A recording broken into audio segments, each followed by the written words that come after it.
Hello दोस्तों। उम्मीद है आप सब बढ़िया होंगे। तो चलिए आज की कहानी की तरफ। दिया अपने दोनों बच्चों के साथ डिनर कर रही थी।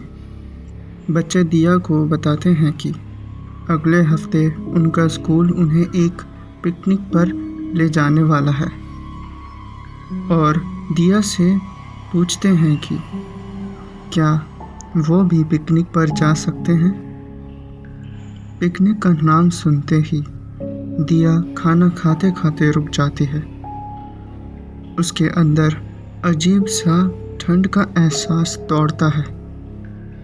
दिया को कुछ याद आता है जिसे याद करके उसे डर लगने लगता है। तो ये कहानी दिया की है जब दिया 10वीं में पढ़ रही थी। उसका स्कूल भी उन्हें एक हफ्ते के लिए पिकनिक पर ले जा रहा था। दिया को पिकनिक का सुनकर बहुत उत्साह था क्योंकि उसे बाहर घूमना और दोस्तों के साथ बातें करना बहुत अच्छा लगता था। उनका स्कूल कुछ 15 बसों के साथ उन्हें उनके पिकनिक के जगह पर ले जाने आए थे। दिया अपने दोस्तों के साथ सबसे पीछे वाली बस में चढ़ गई। जब सब बच्चे बसों में बैठ गए तब एक एक करके सारी बसें जाने लगी। दिया जिस बस में बैठी थी वो सबसे आखिर में जाती है। करीबन रात के 1:30 बज रहे थे। तभी दिया की बस से एक बहुत ज़ोर से आवाज़ आती है। ड्राइवर बस एकदम से रोक देता है। सारे बच्चे और टीचर एकदम से आई आवाज़ से जाग जाते हैं। ड्राइवर बस से उतर जाता है और बस को देखता है। फिर ड्राइवर कहता है कि बस का टायर फट गया है, आप लोग नीचे उतर जाइए। इसे ठीक करने में 2 घंटे लग जाएंगे, इसलिए आप लोग सामने जाइए।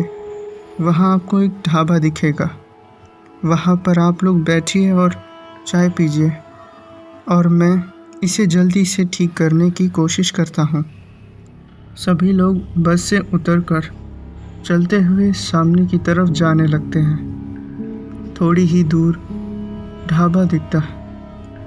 सभी लोग चौंक जाते हैं क्योंकि वहाँ एक बूढ़ा आदमी चाय बना रहा था। उसका ढाबा खाली था और फिर भी वो चाय बना रहा था, और वो भी इतनी रात में। इस चीज़ को देखकर सभी को अजीब लगा।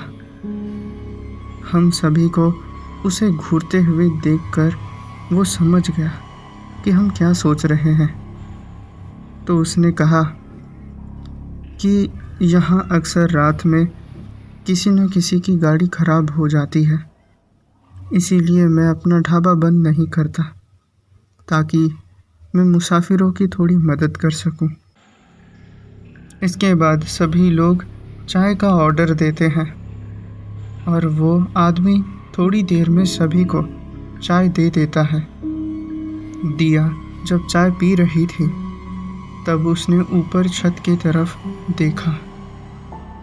तभी उसने एक औरत को सफ़ेद साड़ी में खुले बालों के साथ खड़ा देखा। उसे देखकर दिया को अपना सर भारी लगने लगा, इसलिए वो कांपते हुए नीचे देखने लगी। जब उसे थोड़ा ठीक महसूस होने लगा तो वो वापस चाय पीने लगी, लेकिन उसी टाइम उसे बहुत तेज़ हंसने की आवाज़ आई। भले ही आवाज़ तेज़ थी, लेकिन उसकी हंसी सिर्फ दिया को सुनाई दे रही थी। दिया ने ऊपर नहीं देखा, लेकिन उसे पता था कि वो हंसी उसी औरत की थी। जब उसकी हंसी बंद हुई तो दिया ने फिर से हिम्मत करके ऊपर देखा, पर वहाँ कोई भी नहीं था। दिया सोच रही थी कि शायद वो उसका भ्रम था। अचानक जंगल से औरत की चीख सुनाई देती है। सारे बच्चे और टीचर उस चीख को सुनकर डर जाते हैं। सभी को डरा देखकर बूढ़े आदमी ने कहा, मैं देखकर आता हूँ क्या बात है, आप लोग यहीं रुकिए। उसके कुछ मिनट बाद एक लड़की को अचानक खून की उल्टी होने लगती है और वो पूरे 2 मिनट तक उल्टी करती गई और बेहोश हो गई। उसकी ये हालत देखकर सभी बच्चों का दिल दहल गया। टीचर ने बच्चों को कहा कि एक जगह कैंप फायर लगाकर उसके पास घेरा बनाकर बैठो और कोई भी अकेले कहीं नहीं जाएगा। लेकिन बच्चे इतना डर चुके थे कि अकेले जाने की बात तो दूर, अकेले जाने के बारे में सोचकर ही डर लग रहा था। सभी बच्चे आधे घंटे तक कैंप फायर के पास बैठे रहे। इसके बाद बूढ़ा आदमी आया और उसने उन सभी को बहुत गंभीरता से कहा, आप सब उस आवाज़ को भूल जाओ, आप सभी के लिए अच्छा होगा। फिर वो आदमी अपने ढाबे की सीढ़ियों से ऊपर चला गया। सभी उसकी ये बात सुनकर एकदम शांत हो गए। फिर बस की आवाज़ आई और सभी ने देखा कि उनकी बस ठीक हो गई थी।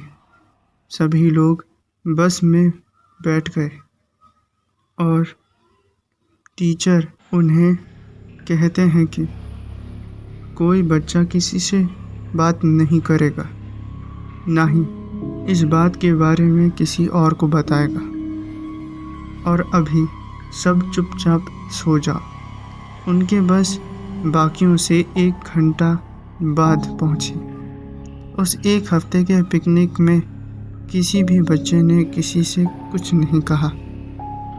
लेकिन जब बच्चे स्कूल में गए तो उन्होंने सारी बात अपने दोस्तों और दूसरे क्लास के बच्चों को बता दी।